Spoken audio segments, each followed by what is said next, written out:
Blog Talk Radio. Franchise pros, Stan the Man, Paul Segreto, Badlands, baby. Franchising today, sustainable growth through sensible franchising. Franchise today, sustainable growth through sensible franchising. Franchise today, franchising today, franchising today. Yeah. Hello, everyone in the franchise world. My name is Paul Segreto, and this is Franchise Today. Today is Wednesday, September 27, 2017, and I am reporting live from Philadelphia, Pennsylvania, as well as my co-host Stan Friedman is also here in Philadelphia, Pennsylvania. We're at the Springboard Conference. Stan, how are you today? Paul, this is kind of awkward, isn't it? Even when we're in the same hotel, we're in different rooms. Like every time we do this, we're usually in different cities. Here we both are in Philadelphia, and yet we couldn't get a boardroom or something that we could actually see each other eyeball to eyeball while doing today's podcast. But other than that, man, life is good. Yeah, life is good, except we both thought we were coming to the city of brotherly love and would enjoy some cool weather, but it hasn't been the case. It's been 90 degrees, high humidity. It's just kind of this little thing we're always talking about the weather, but boy, I'll tell you, it's hot here in Atlanta. Hot here in Philadelphia. Yeah. But you know what was hotter is this Springboard event, Stan. Lane Fisher and Brad Fishman and the entire staff at Fisher Zucker. What a tremendous event. This one just keeps getting better and better, and you can find things in every conference to say it could be better logistically. But I'm going to tell you something.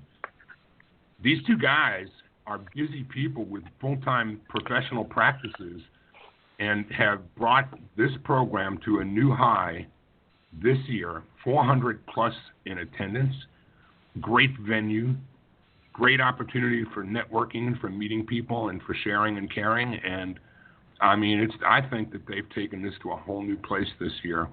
And I'm really proud to have been a participating sponsor and happy to be here and meeting a lot of new friends and catching up with a lot of old ones. But looking at the number of franchisors that are here this year that are not just the ones coming out of the gates, but there are several here that by some people's definition really wouldn't hit the definition of emerging.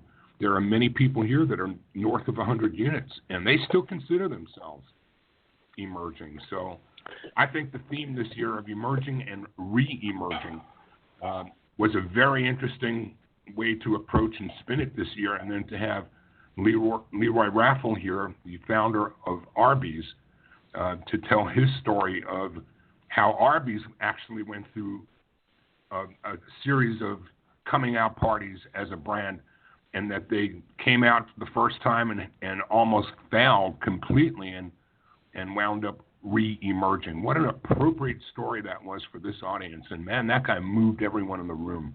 He was phenomenal. Oh, he was absolutely tremendous. We were definitely honored to have him there. And then today as well, another good speaker, the CEO of Sky Zone. Really a great story from the standpoint of the millennials that are getting into franchising. And I love the fact that there were so many millennials here, former Next Gen winners, as well as some other millennials. But, I think the biggest point, Stan, I think that impressed me through this was the number of mature franchisors that were here to help give back. And that's, to me, what franchising is always great about giving back at one level or another.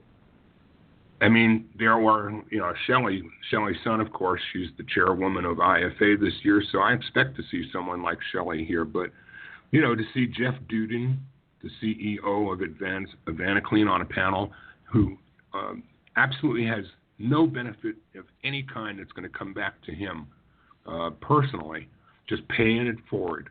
And so many franchisors like Jeff and those others. I call Jeff, he's one of many, but these guys, that's what franchising is, Paul. It's the reason this business model is such a standalone, and we get it, all of us that are in it.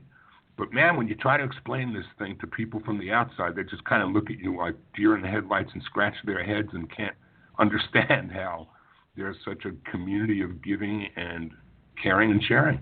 Just the interdependency thing is not found everywhere like it is in our world. So we're pretty lucky to be in this business, aren't we? We're very, very lucky. And to all those leaving Philadelphia today, safe travels, or tomorrow. I will be at the New England Franchise Association meeting in Boston, Massachusetts tomorrow, speaking about my love of franchise development, franchise sales, franchise lead generation. So I was very thankful to be asked to speak up there tomorrow, and I'm looking forward to it. I haven't been in Boston in a while. Stan, is there anything else on the front of the house that we need to talk about? Maybe with the exception of, just reminding everybody of a couple of coming up events. I'd like to do that, and then we can dive right into today's program. But I'd be remiss if, as we're sitting here at Springboard, I'd be remiss if I didn't call out that there will be yet another Emerging Franchisor Conference happening November 6th through the 8th in Phoenix, Arizona. That will be the IFA Emerging Franchisor Conference. And while that seems like it's just around the corner, the reality is there are two things in front of that are upcoming, Paul. So also out on the West Coast in San Diego, October 19th and 20th, will be FranTech 2017, IFA's Franchise Innovation Conference. And following that, almost immediately on the heels of that, will be the Franchise Expo West, November 2nd through 4th in Los Angeles, and then, of course, rolling right out of that into the Emerging Conference. So we are in what I affectionately call silly season for travel and for events that are so crowded on the calendar. It's hard to fathom, but, the actual IFA 2018 convention is really just a couple of months away. And so a very busy fall ahead and into the winter season. And, everybody that I'm talking with here at Springboard and just in the course of my business conversations and travel, a really great time to be in franchising. Everybody's attitude is sky high. And from the emerging to legacy brands, franchising just seems to be on fire, Paul. And, business always comes in cycles, but we're in the midst of a good one right now.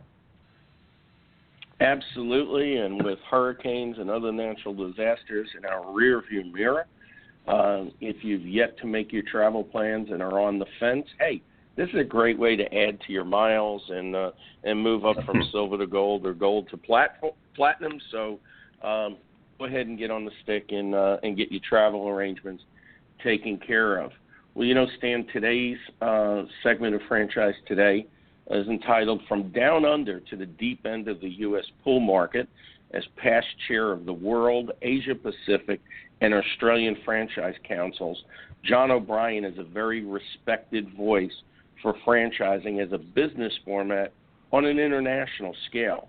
John is the founder and CEO of Poolwerx Corporation, arguably the world's leading swimming pool and spa service company and Australia's largest franchise pool retail group.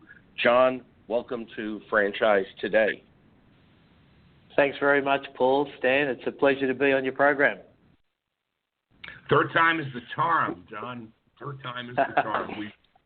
We've been trying to pull this together for some very busy people. There's just been no opportunity to try to get you and us in alignment at the same time. I think we were even considering one of the past efforts would have had you in Australia, probably awake at 2 a.m. to be doing this your time locally. We didn't think that was such a good idea. No, I mean it's a common thing, isn't it? In speaking to franchise executives, I think we all live and work in a pretty fast-paced industry. I think it's one of the things that attracts us to it. It's very vibrant. It was interesting what you were just saying, Stan. I was actually booked into the Emerging franchise conference that you're at now, and only withdrew a couple of weeks ago because we've just got so much growth happening here. And the thought I was having was, here I was going as a 25-year-old brand going to an emerging franchise conference, but it's a great way for a brand that's entering the US to re-emerge in another country. It was a new take on it. That's very interesting. Sure. So true. Absolutely. Well, John, as Stan always likes to say, we don't wake up one day, as we're going through school and say, you know what, I think I'm going to get involved in franchising. And yet here we are. We're very passionate about the industry. So why don't you take us back as far as you want. Tell us a little bit about John O'Brien, the person, and the trek to franchising and where we are today. Look, I suppose you don't go to school wanting to be be a franchisor, but certainly I come from a very entrepreneurial family. My side of the family have owned lots of hotels, and I grew up in country hotels, and the other side of my family actually own a fairly common household electrical appliance brand called Breville that you may be familiar with. Breville jugs and appliances and things like that, O'Brien and Somerville. So fairly entrepreneurial family. It's in the genes, and I suppose, in country hotels, I can remember pouring my first beer at 7 and giving it to the guy that owned the local fish and chip shop, and he got free beer and I got free fish and chips.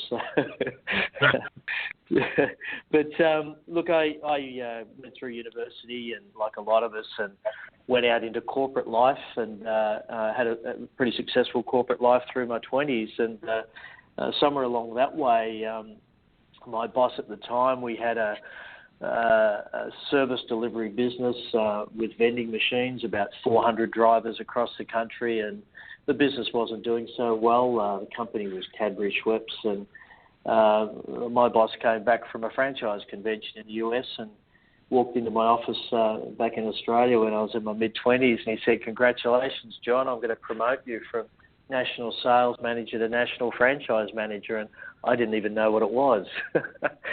I had to ask him, is that a promotion or what? But so that was my introduction, and we franchised that business, 400 guys, truck drivers, and 400 franchises through company loans. And we, within 6 months, we turned around a 10-year decline into an increase. And a little bit along the way, I was going to close one of our state branches, and decided I liked the business so much I'd buy it. So I actually talked the board into master franchising one of the Australian states to me, and I ended up with 3 of those states as master franchisees before I was 30. So that was how I got from having a burning ambition to have my own business to falling into franchising, and then having my whole career in franchising since I was 25. Wow. And how different do you find franchising in Australia and New Zealand as compared to the U.S.? Fundamentally the same, or are there contrasts in compliance issues and legalities of disclosure? Pretty much the same, or is it different? No, there are definitely nuances. I mean, probably as a surprise to some people, Australia is the most densely populated franchise nation in the world. There's more brands and more franchise outlets and more revenue per head of population than any country in the world. I mean, franchise revenue in Australia is 12% of gross domestic product. It's phenomenal. Wow. So it's very much embraced. We learned it from the US and certainly embraced it well. It's a small population. There's only 25 million people in a continent the size of the contiguous states. But there are nuances. I mean, the brands are smaller on average compared to US brands. I believe that the unit metrics are interesting, that the average revenue per franchise is higher. The biggest difference I probably find is The US is probably superior in many aspects of franchising to what Australia is, but one thing Australia does very well is relationships between franchisor and franchisee. I would hazard to say, in my view, we probably have that one aspect really nailed. Disputes in Australia are as low as 3%, which is quite incredible. Time in court is very low. So that's an interesting one. I think I know a reason for that, actually. Yes, I was going to say the same thing. I think that one of the reasons for that is you guys in Australia have something there that we don't have here. And that's the threat of Greg Nathan coming to play his guitar and sing if you misbehave. And so franchisors know better in Australia than to, oh, no, we'll behave. We'll do everything right. No, Greg, you don't have to come sing and bring your banjo here. Everything's okay, buddy. Yeah, look, but you're right, I say that, you're so right. I mean, he wrote the book, Profitable Partnerships, and he lives and breathes that. He really has created that culture in Australia almost single-handedly. He spoke at our conference just recently in Fiji yet again. He's actually been a consultant to our business for over 20 years. So I agree with you. He just has a way about that. Well, and I say what I said in jest because Greg has been he's been a close personal friend. I enjoy having a great relationship with a guy like Greg Nathan, and I joke about him, but I do it with fond affection, and it's only a small down payment for some of the things he's done to me, so it's okay. I can do it. It's okay. I tell you what, Stan, there's probably one other thing that might be of interest, and I'm a little bit ashamed to say it, but we actually had in Australia in the last 4 weeks, we had our federal government pass legislation regarding deemed co-worker status for franchisors and franchisees. So as I understand it, and it's been building here in the US, we're actually the first country in the world to buckle on that. So franchisors are now deemed to be the co-employer of franchisee staff. So it's a bit of a brave new world for us in Australia. Well, that's one lead I'm sorry to hear you taking, because that's a very confusing issue for how the business model thrives. And that's just a very muddy pool of water right there, speaking of swimming pools, right? Yeah. But you know what we're like in franchising. I mean, we're so fleet of foot and so we're entrepreneurial. We find a way around problems. So, we've already begun plans to run trial cases and test the law and create a body of law and kind of limit the scope of it. So franchising will respond, will overcome. Excellent. Yeah, absolutely. So, John, let's talk a little bit about the brand from the consumer's perspective, especially coming here into the States. You decided to look at the United States as the next wave of expansion. I believe that was back in 2015. Tell us what makes Poolwerx different from from others. What is the differentiating factor?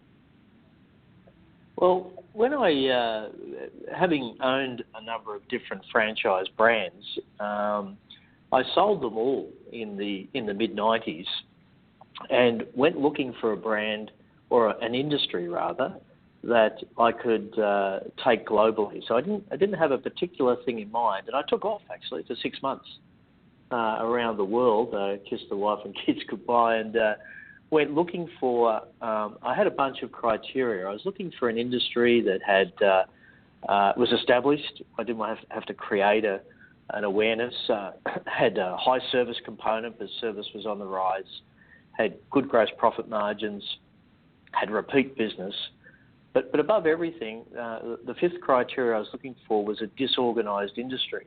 Because we all know that that's one of the things that franchising has done so well, is disorganised industries. And pretty hard to find. And after about 6 months and thinking I wasn't going to find it, I was actually in California and saw a pretty beat up pool truck go down the road. It was a pretty rusted out truck with a long-haired surfy dude and a pool pole and a surfboard hanging out the back of his truck. and I thought, gee whiz, that sort of truck is going to pool owners by nature are higher wealth people, and if they have their pool service, they're even higher wealth again. That pretty despicable truck is going to a high-end home. There's a disconnect there. So I did a bit of homework and found that with virtually one or two exceptions, there was no franchising in the pool and spa aftermarket anywhere in the world. So it was almost untouched by franchising. And I went home to Australia and found exactly the same, and started a small business there, bought a shop with half a dozen vans, and got about setting up the systems and manuals and training of franchising. And today we've got over 500 service vans and over 150 stores in 3 countries. So I hit the mark, that's for sure. Absolutely. So here in the States, you had a two-pronged approach. One was on converting other pool repair companies, and then also bringing on new franchisees from outside the industry, which is really what's helping you, especially in Texas. I know, and I know you intend on planning to expand from there. For the benefit of our listeners, explain exactly what it is that Poolwerx does. What does a franchisee do? Yeah, look, it was a slightly different strategy for entering the US. We had lots of good consulting advice here. In fact, we got our model ready for entry here back in 2008. We exhibited then at the Washington show, and we all know what happened in 2008, and we actually did proceed and went home, thank heavens. But when we saw the US market re-emerging strongly a few years ago, we actually decided, because the market is so big here, that we would do a direct entry. We wouldn't do a master franchise or an area development. We'd do direct. And we purchased a small business in Phoenix, Arizona, which is the densest pool population on Earth. There's over 200,000 pools in Phoenix. So we actually purchased a small business there with about 10 stores to test our model and get it ready for the US market. We actually then went and bought another business in Florida and another one in California so we could test it right across the Sunbelt and the desert to make sure that our model was US ready. I think sometimes as an international brand, you come in with a little bit of arrogance and think it's going to work in this country. We've all seen them go wrong with that. I mean, it's not exactly franchise, but Starbucks opened some 600 stores in Australia. I think they've got about 10 today because they didn't adjust their model to the Australian coffee taste. But once we got our model right here, something we noticed along the way was whilst in Australia we found with only 1,000 pool shops that it was relatively easy for us over the years with a strong brand. We've got 20% of the market to attract new franchisees to that market to open new stores. But with the US, there's 9,000 pool shop operators in this country, and only 1,000 of them are in organised groups. 8,000 of them are Mar and Pars. So that was too big to ignore. And we found in talking to them that there were 2 types of Mar and Par pool shop operators.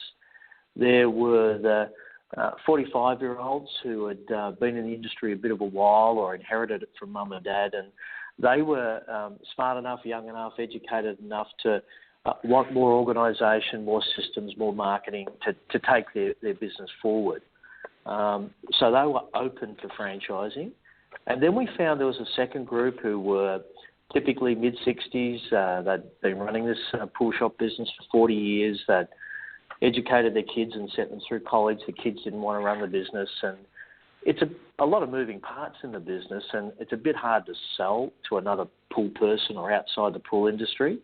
And we found that a lot of them were very interested in converting to a franchise model as a method of marketing their business to a bigger market of people looking to buy a franchise. So it was an exit strategy for them. what we call a COO, a convert, own and operate, or a COOT, a convert, own, operate and transfer the business on. And that's that strategy, that conversion strategy, together with attracting new people to our industry, a straight franchising strategy, has been, it's probably one final aspect to that is what we call the matchmaker, where somebody doesn't want to convert to us, but they ask us to find a buyer for their business, what we call a matchmaker. We'll find a new buyer to buy an old business. So we've kind of got a conversion, a matchmaker, and a straight new to industry franchise startup model. And it's working so well for us, almost a third. So I have to believe that very similar to what I call businesses that are referred to as a man and his van, contractors, people who build decks, very fractured, fragmented businesses you've already pointed out. There has to be a huge differentiator from the eyes of a consumer who gets in touch with somebody that they find in the local marketplace, or somebody like you who presents to the market in probably a much more professional manner, and the experience that a consumer has doing business with you probably even before you've arrived at their home. Just the way they're treated on the telephone making an inquiry is probably a major difference. Talk to the audience a little bit about the consumer's experience with the brand and the level of engagement and loyalty that you find from the consumer. Look, I think we were very lucky to find this disorganised industry.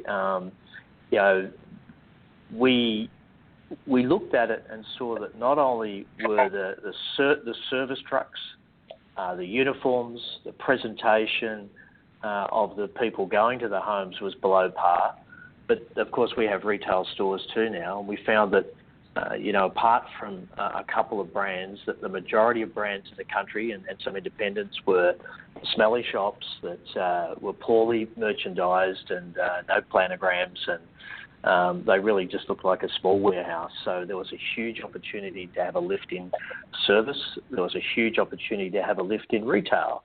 And, of course, we're lucky in our business is that we don't just operate in the domestic poolside business.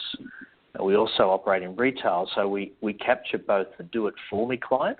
So the do-it-for-me client is our service customers who have us come to their home, but also the do-it-yourselfers, so we have the retail store.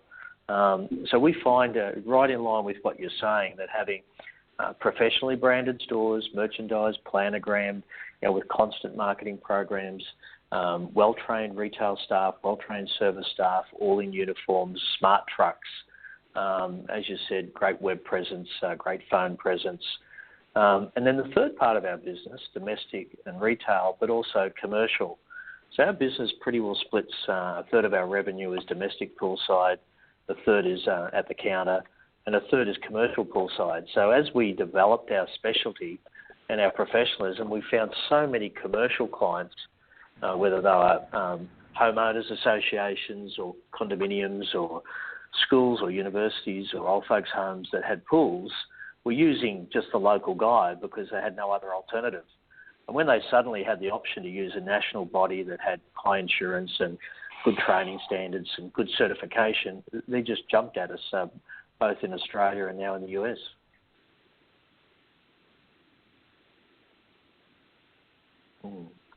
If that's helpful. Stan? Yeah. Yeah, very helpful. Yep. The other thing, Stan, that's probably interesting too is, we started our business all those years ago, 25 years ago, as what you said, a man and a van business. And, we made a decision along the way that probably wasn't for us, that we wanted to be in business with businessmen. So we moved our model up from man and a van to multi-van and developed our system so you could be a franchisee with 5 or 10 service trucks underneath you. And as we moved along that journey, we saw all this commercial business and then developed that, as I said. So as a businessman, you had a domestic service business and a commercial. And then we saw we were leaving a lot of money on the table. We were only in the do-it-for-me market. So we went and developed our skill in retail and opened retail stores. So we captured both sides of the market. But something funny happened along the way. We thought we were just opening retail stores to grab the do-it-yourselfers, and we've done that. But we found that the retail stores were the best marketing tool for our service business. So our mum would come into the smart retail store that's been designed by women and go, gee, this looks a bit different to most pool stores, and then try to get her water tested and biochemicals because her husband's a busy executive and he's travelling or whatever it is. And when she saw that we had pool servicing, we have whole systems to convert that retail client into a service client. Of course, once they're service, you never lose them. It's we're in their backyard every week, repeat business. So we have methods and models to use our retail store as a marketing tool to convert the client to maybe a once only to a lifetime client. And we call that hub and spoke. You would have heard of that. The retail store is the hub of the franchisee's business, and the spokes of the franchisee's business are his service truck. So typical franchisee has a store and 4 or 5 service trucks. Does half of his business poolside and half of his business over the counter. You're listening to Franchise Today. I'm Stan Friedman, along with Paul Segreto, and we're talking today with John O'Brien, a franchising icon from down under who is reemerging and bringing Poolwerx to the USA. Franchise Today is brought to you by the Franchise Foundry, where they've been bringing emerging brands to market for more than 30 years. The Franchise Foundry fosters healthy, sustainable growth for their clients, the kind that comes from experience. The Franchise Foundry provides both coaching and consulting, a hybrid approach that delivers more effective solutions for the franchisor's corporate team as well as for their franchisees. Franchise Foundry team is rich in practical hands-on experience and expertise with general business management, operational and change management, digital marketing, and of course, franchise recruitment and development. Plus, the Foundry team can also assist with creating roadmaps for potential mergers and acquisitions and helping you with the navigation needed to guide yourselves through those processes. Learn more about Paul Segreto and the Franchise Foundry and their expanding list of clients at www.franchisefoundry.com. Franchise Today also brought to you by FRM Solutions, offering best-in-class CRM and document management software designed specifically for franchising. FRM empowers real-time business intelligence, communication, and collaboration between all members of the franchisor's team and their prospective as well as existing franchisees. This enables you to simply and seamlessly track, access, and manage all messages to and from prospective and existing franchisees, including texts. Legal and compliance is simplified too with FRM's document management, and even site visits can be digitally facilitated and scored with FRM. Make today the day you give FRM a look and assure that all of your candidate and franchisee correspondence, including texts, are being permanently tracked and stored in candidate and franchisee records. FRM even provides state-of-the-art digital experiences for prospective franchisees, replacing those old-style virtual brochures. No long-term contracts, multiple upgrades each year at no additional cost, no excuses, just solutions on the web at frmsolutions.com. John, you mentioned about half the business being poolside and half the business being retail, and as soon as you said poolside, I just had visions of laying out by the pool with an umbrella, drink in my hand, and basking in the sun. So definitely thanks for that vision. But kidding aside, what does a day in the life of a franchisee look like, knowing that you had just said you're really not looking for, the man in a van, you're looking more of a business person. So tell us a little bit about what that day in the life of a franchisee looks like. Yeah, you're right. We're looking for business people, and the average age of our franchise owners is probably around about 47 these days, and typically degree qualified. But always, probably 95%, probably like most franchises, of our successful franchises are husband-wife teams. Now, sometimes it's two partners in the business, but normally a husband-wife team. And why that's the case is because we're a hub and spoke, a retail and service business, just the way we're wired, and I know it's a bit of a generalisation, but most of our franchise partners, as we call them, the wife will run the retail, perhaps marketing side of the business. Let's face it, our wives do a lot more shopping than what we do. The husband will typically run the service business, service manager, the routing, the quoting, and run all the trucks. So it's a bit of a stereotype, but that works very well for us. So typically the life of the retail manager, the wife in the business is she will have 1, 2, or 3 stores, and she will either run one or have a manager in the other couple, and make sure that she's engaged with each of those retail managers each morning, that they're on plan with their merchandising, their planogram, and their upsell for the day. Once the business gets up and running in the morning, quite often the wife will also run back a house, so probably have 1 or 2 admin staff that are doing the purchasing and the scheduling for the service vehicles and doing callbacks with our commercial clients. And somewhere in amongst that busy day is probably planning the local area marketing. So that's a pretty full-on for the person running that side of the business. The husband invariably is running the service technicians. So up bright and early to make sure the service techs have got their vans all bright and sparkly, that they know what their route is for the day, that they've carefully drilled on what clients are going to see and what their truck needs to be loaded with for the day, any installations and new equipment they might be doing. He makes sure that their routing is sharp for the day. It's the most efficient routing. Once those guys are out on the road, he'll typically go and do quotes and quoting for commercial business to make sure that we're bringing large hotels or schools or whatever on board. And is normally there to make sure when the techs are coming back in at the end of the day that he's going through the day with them to make sure that they maximise their sales for the day and there's been no problems in the day. That's pretty typically what the two sides of our business will do in a day in the life of a Poolwerx franchisee. Excellent. Well, before a franchisee, jumps into the deep end, no pun intended, and gets started with their business, what kind of initial training do they go through? Because it seems like, obviously you got the business side of the business, you got the operational side of the business.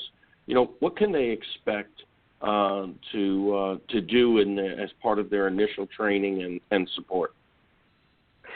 You're good, because we call our training centre the deep end. I like that. Not because we throw them in, but look, we I like that.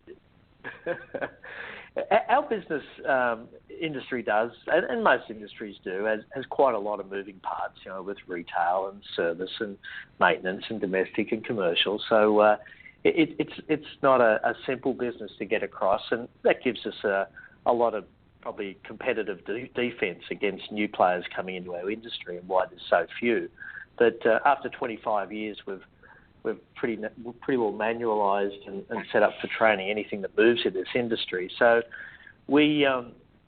I was down 3 or 4 years ago visiting with Dina Dwyer and the Dwyer Group down at Waco, and I was so impressed with their training facility, both formal academy and technical hands-on for each of their franchise brands. And those guys share so well, like you were talking about their Stan, our franchising shares. And I went back to Australia and actually sold our headquarters and purchased a new headquarters so I could build the best swimming pool technical and academic and retail training facility in the world, and did that, been recognised for that. But in coming to the US, whilst in the first, we've been here for nearly 3 years now, for the first 18 months, we sent all our new franchisees to Australia for training, but that's not really sustainable to be away that long. So We just opened here in Dallas, Texas, 6 months ago, what we believe is the best pool training centre in the US, in North America, if not the world. We have a full warehouse with swimming pools built into the warehouse, every piece of the functioning equipment in the industry that you can imagine, and our suppliers are very generous and involved. We have academy training facilities and a fully operational retail store. So new franchise partners invariably come in as a husband and wife team. They have 3 weeks of residential training, and it's pretty much split into those three parts. It's technical training, sales and marketing training, and business and admin training. Of course, they can bring their staff along. But we have a program once they go back to their hometown. Of course, they're allocated their regional business development manager. And we have a program called Forming Good Habits. It actually runs for 12 months because, like most industries, you have a season in your industry. We have about 4 or 5 in ours. And until you've got through that first 12 months, you really haven't got through your first summer or your first Christmas or Easter or whatever it might be. So your business development manager is taking you from pool school training in the deep end all the way through that first 12 months and take you through every season you're going to come across. And by the time you move to your second year, of course, it's the second time around and you're okay. So that's our 12-month program to get people started. So it seems to me, John, that on the conversion side anyway, your targets for franchising are pretty evident and clear.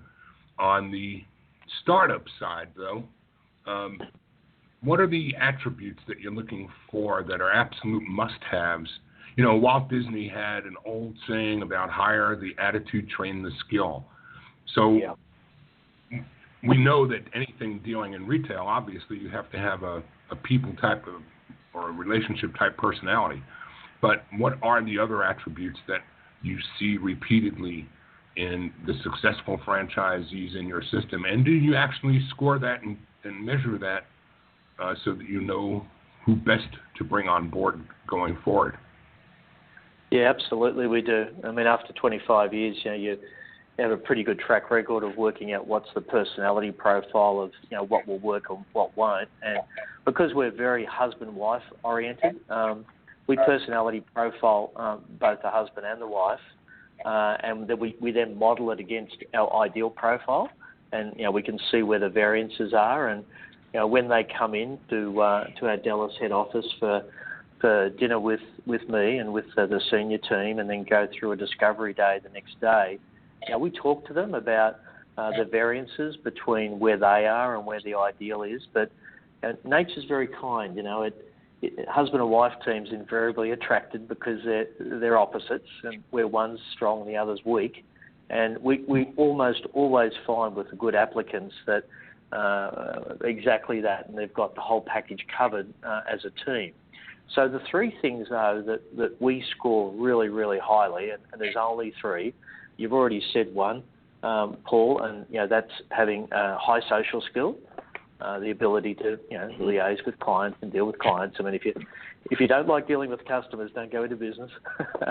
The other one's leadership, because invariably, a franchisee together with part-time staff or whatever is going to have a staff of about 15 or 20, and if you can't direct traffic and if you're not an inspirational leader, you're not going to keep good people. The final one and the most important one, and the one we score the highest, is simply the desire to achieve, the desire to be a winner in life. And once you've got that, you can pretty well overcome anything. We have 5 values in our business, and one of those values is dare to succeed. Each of those 3 things relate to one of the values, and the high achievement drive relates to our dare to succeed value. And we find if you've got that, you can pretty well overcome the ups and downs and adversities that everybody will have in their franchise journey.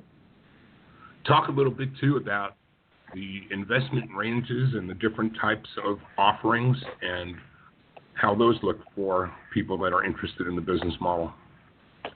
Yeah, we do have, we call it a career path in business franchising. We call it 4 tiers in 5 years, where You can come in as a man in a van. We will take you through to multi-van operation. We'll take you through to retail hub and spoke operation, and then multi-retail hub and spoke operation. So we can take people across the whole journey, or you can actually enter at any stage along the journey.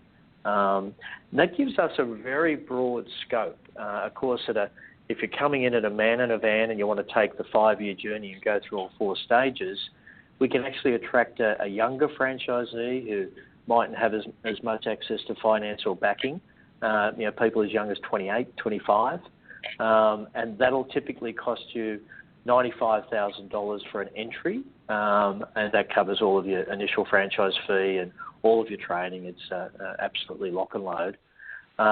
Through to a hub and spoke operation, which is either a startup retail store in vans that's probably going to cost in the order of about $300,000, or indeed, if it's somebody who wants to go into an established business, and we've got a whole bunch of existing retail stores that are for sale from independents that want to join Poolwerx, or in fact recently joined independents to Poolwerx that want to sell. Depending on the size of that business, that's typically an established business that's closer to $400,000 or $500,000. John, you seem very, very on point as to exactly what you wanted. You wanted an industry that was kind of in disarray. You had some very specific criteria. So I'm going to ask you, what is your vision for the next 5 years, as I'm sure you do have some type of plan in place?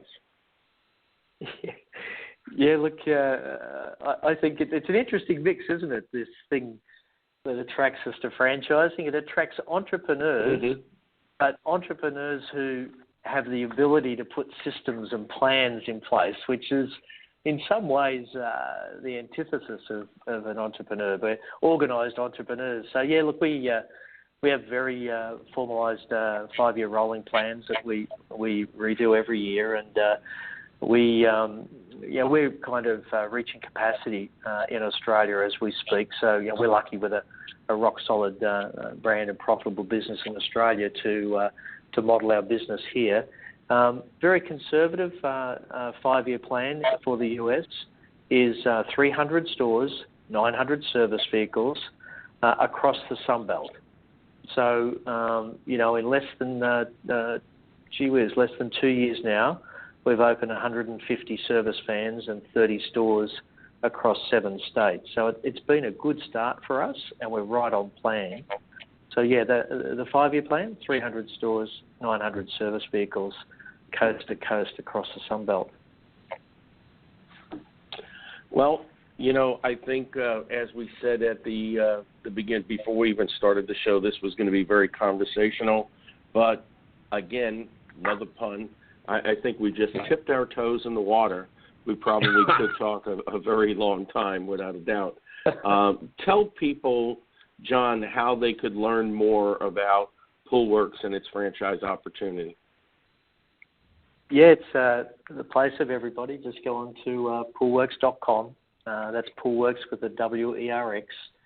And that'll be a really good start place to learn a little bit more about our business, hear testimonials from our franchise partners, be able to get access to our franchise development team. But we have such a 25-year history now that we're in a good position that we're very open with anything in our business, very open with all of our successful franchise partners. Very happy to come and visit with you in your local patch to talk to you about Poolwerx and your journey, your family's journey, and where you want to go. I mean, everything comes back to where a family wants to go in their life, and then work back from their family's plan and goals in life to see how Poolwerx can enable them and help them on their journey. It's not about us first; it's about what we can do for them. And then, we're only too willing to engage with people and bring couples at our expense here to our corporate headquarters in Dallas, Texas. We not only have our corporate headquarters and training facility, we purchased the largest independent pool business in North Texas here in Dallas. It's a lovely business. It has all 5 moving parts of our industry: service, maintenance, retail, spa, and remodel. It's an $8 million business, but that's our practical training facility. So people can come here for an evening and a day to our do a discovery day, and not only see our formal training facility, but go out and see what their business could look like and operating in the real world. So, if people want to come on that journey, we're only too happy to bring you in and meet with you and see how we might be able to help you and your family with Poolwerx. Awesome. Well, that's great. Well, John, I want to thank you for being persistent with us and trying to get you on the show. But I think it was well worth the wait, and I appreciate you being with us today. Look, I suppose just on that, Paul and Stan, I mean, you have been very persistent too and very generous, and it's an honour and pleasure. Thank you to be on your program. But, as I go to IFA, I've been to every IFA since 1996, but and meet lots of friends in franchising in the US. And, if I can just reach out to founders or CEOs in franchise brands on your program that are looking to enter the Australian market. I mean, having, being a Hall of Famer in Australia and having been at it for over 35 years, they're only happy to be a local helping hand to American franchisors that might be looking to enter Australia, just from a practicing franchisor's point of view. If somebody would like to have a coffee or a beer and talk about that at any stage, or a telephone call, or at this upcoming IFA, happy to help in entering Australia. It's very nice of you. Very nice of you. Thank you. Pleasure. Well, Stan, another great show, great company, great brand making a splash into the U.S. market. Yeah, Paul, I caught every one of those puns. They were all good. And I'll tell you what, this was. We always say that things that are worth having are worth waiting for, and I'm so glad that we've had this hour because you can just hear the level of professionalism and sincerity, and the generous offer at the end of the interview is just indicative of the things we were talking about at the beginning of the hour as well, about what it takes to be successful in this business, and that giving and sharing and caring and all of that personified in John O'Brien. I'm really proud to know the guy. Yep, absolutely, I agree, and I can't wait to meet him in person.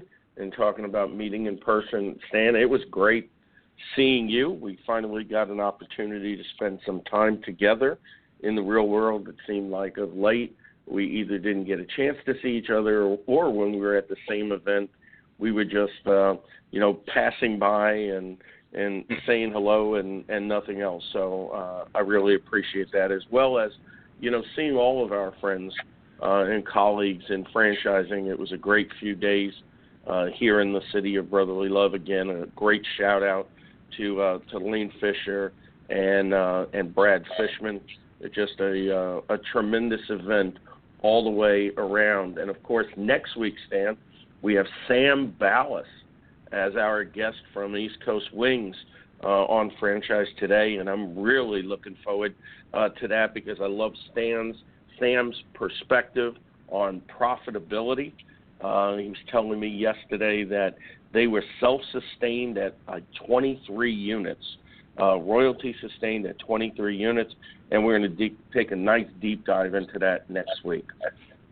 Next week's all about EBITDA. That's Sam's buzzword. He lives it, he breathes it, he even wears it on the tag of his car as his vanity plate. It's all about the EBITDA. So it'll be a study. It'll be a study in unit economics next week for certain, Paul.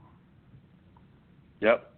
And until then, until next week, my name is Paul Segreto, wishing you the best, the very best, in this great, great thing we call franchising. And Franchise Today is Franchise Pros. Stan the Man. Paul Segreto. Time to show you the way of Franchising today. Hey, do you possess the spirit of an entrepreneur? Wanna lay your business plan down like a rug or a floor? Or maybe you have a dream of opening a chain of delis, or whatever passion lights that pilot light under your belly. Or do you want to start a business, fam, using the proven trademark from another brand? And grow together and expand like a rage of fire, from a single to a multi-unit empire. Well, pay attention to this podcast that you hear is streaming in HD, so fine-tune both of your ears. And Stan and Paul lays down the law. Whether you want to be a franchisee or a franchisor, it's all about sustainable growth, the sensible franchising, proven concepts, and smart enterprising. So use your left and right side of your brain and absorb this knowledge here. Franchising today, Badlands, baby. Franchising today, sustainable growth, the sensible franchising. Franchising today, sustainable growth, the sensible franchising. Franchising today, franchising today, franchising today. Yeah.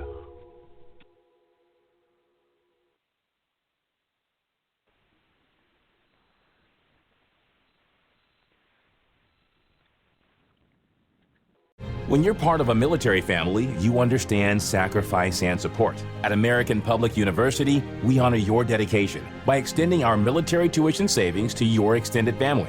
Parents, spouses, legal partners, siblings, and dependents all qualify for APU's preferred military rate of just $250 per credit hour for undergraduate and master's level programs. American Public University. Value for the whole family. Learn more at apu.apus.edu/military.